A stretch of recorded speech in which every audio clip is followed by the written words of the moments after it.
So in this video, I want to share with you the low budget testing strategy I've been running now for the past couple of weeks. So to kick the video off, we will be jumping into my ad account. I'll be showing you the results from the past 7 days or so day to day, so you can see the kind of results it's been able to produce. And then we'll jump into the strategy itself. I'll go through it step by step, explain everything there is to know. If you do want to get this strategy in a PDF format for free, you can do so. If you go into the video description, so just below this video, it'll be the first link. Click that, it will take you to a landing page, and then you can get your own copy for free. Before we jump into the video though, just a very small request.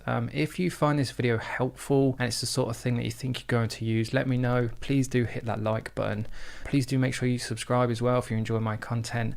And finally, I read every single comment in every single video. So if there's a question you want to ask me, something you're not sure on, or a video suggestion, whatever it is, simply comment it down below. I will see it and I will respond to you as well. And with that being said then guys, thanks for tuning in and let's jump straight into it. So on screen now is April the 3rd, 2020, so almost 2 weeks ago now. And just to kind of give you an introduction into how this strategy works, or the couple of ad sets I want to show you then, for example, are these two here. The top one is a retargeting ad. The second one is a cold interest ad. So it's going out to people who have never seen my product, my brand, or my Facebook ad before. Both of them are on a £2 per day budget, which you can see here. And the first kind of interesting piece of data I want to show you is this cold interest one has a relevance score of 10. Relevance scores are super important. If your ads aren't producing the kind of results you want them to, then the relevance score typically is the first thing you should be looking at, because it's like a direct signal of how relevant your product or your ad is to your audience. And the higher the better, and the higher it is, the more it kind of translates into cheaper CPMs, cheaper clicks, etc. So the CPMs I've been able to produce are £2.11, £4.52 with an average of £2.91. Now these are website conversion campaigns and they are purchase ad sets too. As we get into the strategy, it will become clear how I'm able to get these CPMs so cheap.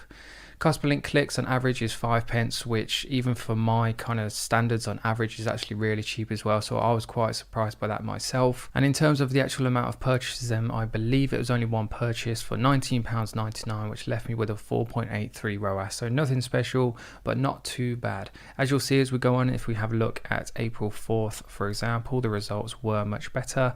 I was able to get 3 purchases with a £1 ad set, which was about £35 per order, £110 total conversion value, which with a ROAS of 53.91, which is obviously pretty crazy.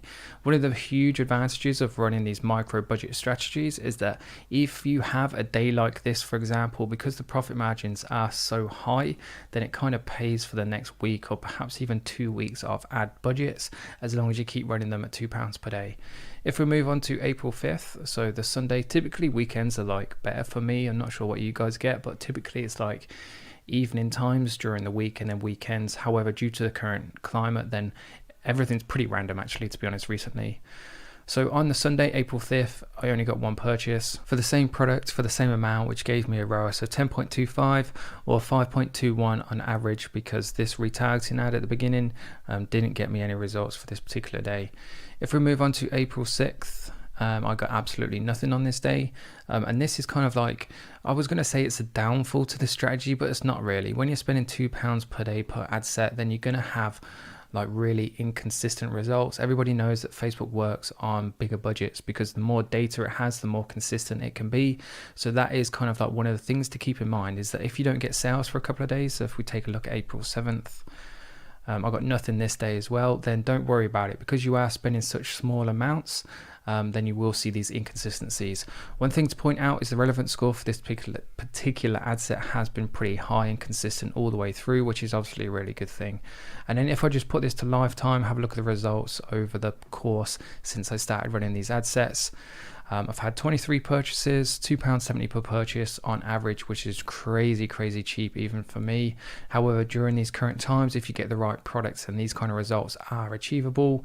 Both the relevant scores for both of these ad sets are pretty high, which is obviously a really good sign, which leaves me with a 14.32 ROAS on average. I can refresh this page as well, so you can see indeed that these results are real and are achievable for you too. You just have to have the right product and put it in front of the right audience.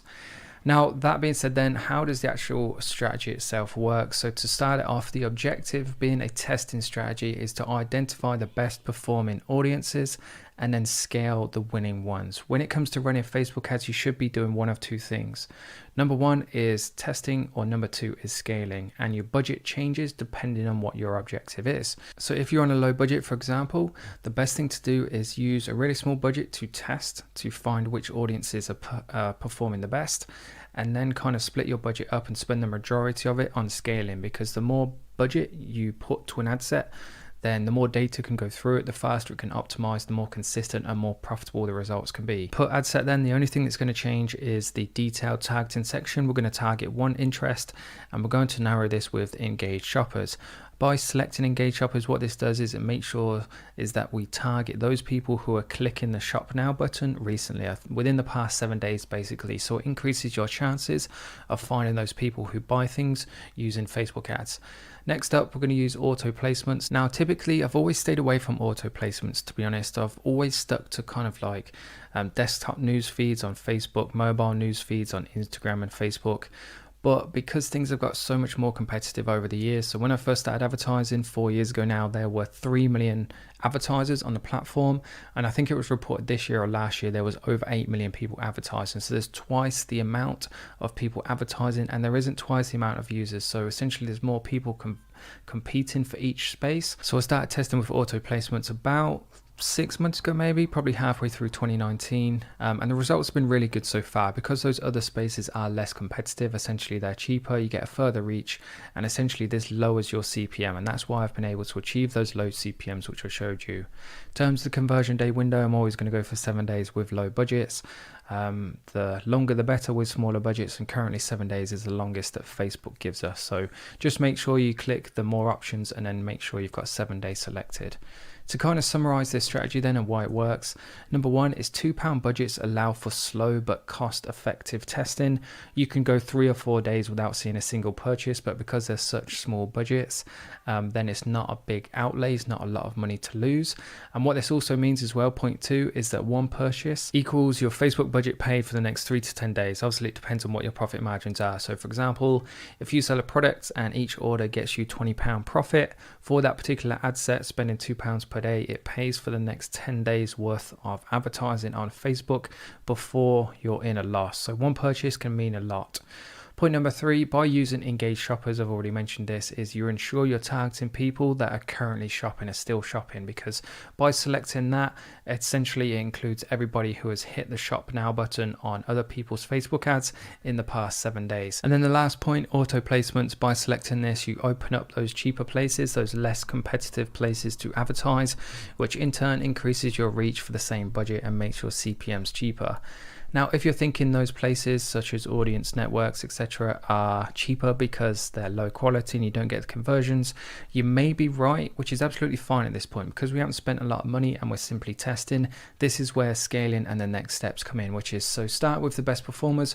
When you've ran these 3 ad sets for at least 5 days, I'm a really big believer, by the way, of I would much rather split my budget over the course of, say, a week versus 1 or 2 days. So once you've run these for at least 5 days, if not 7, start with the best performers, look through the breakdowns, and then narrow and increase the budget / duplicate by 10 days. So if you do like this micro budget strategy, what you could do is you could duplicate the ad set 10 times. So you're spending $20 per day. You can see the individual results per ad set, and then you can just kill the ones which aren't profitable and continue to scale and increase the ones that are. So when I say look through the breakdowns, essentially what we do, if we come onto here and use these two as an example, if we select this breakdown tab here on the right, we can go by delivery, and if we go by gender, it's going to tell us where the purchases are coming from. So essentially across these 2 ad sets, it seems pretty kind of similar actually. 3 for female, 2 for male, 1 for uncategorized. But then that's interesting, in fact, for the cold interest targeting, we've got 15 purchases for males, 2 for females. So essentially that would be where you would narrow and then start to scale on the males. And then if we move to, let's go for placement. And once this loads up, then we can see where all the data has come from. So there's been 6 purchases in total for this retargeting ad, and every single one, which is quite interesting, has come from the Facebook newsfeed on a mobile device.